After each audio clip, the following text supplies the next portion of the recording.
देखिए विंध्या जी, आप बिना भयभीत हुए सब कुछ बताइए। सर सर, आपने इस गांव का क्षेत्रफल तो आसमान से ही देख लिया होगा।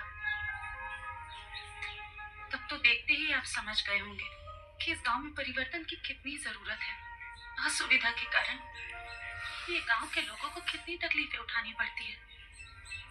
हर बार, हर चुनाव में हमारे गांव का हर एक आदमी अपना वोट देने जाता है, अपना नेता चुनने के लिए।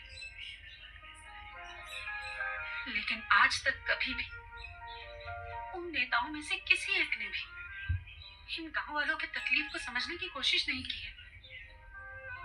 साल में कभी का एक बार हेलीकॉप्टर से घूमते घामते कोई नेता यहाँ आ जाता है, और उसके बाद हमारे मीडिया के कुछ लोग इसको हेडलाइन बनाकर न्यूज लगा देते हैं कि सरकार ने गरीबों की सहायता की।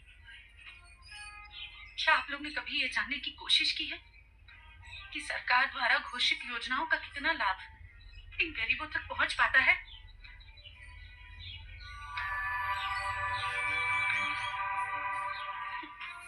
नहीं सर,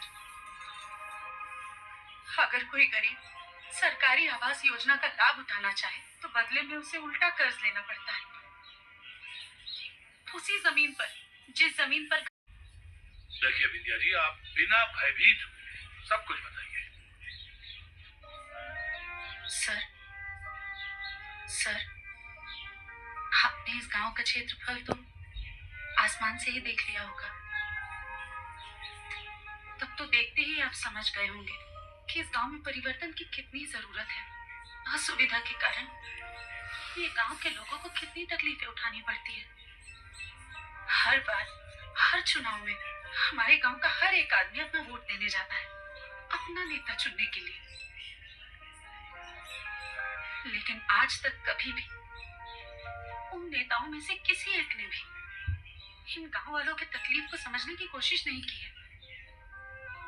साल में कभी का एक बार हेलीकॉप्टर से घूमते घामते कोई नेता यहाँ आ जाता है, और उसके बाद हमारे मीडिया के कुछ लोग इसको हेडलाइन बनाकर न्यूज लगा देते हैं कि सरकार ने गरीबों की सहायता की।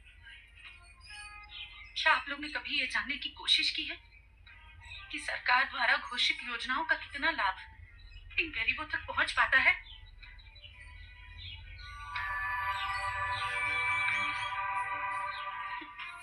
नहीं सर, अगर कोई गरीब सरकारी आवास योजना का लाभ उठाना चाहे तो बदले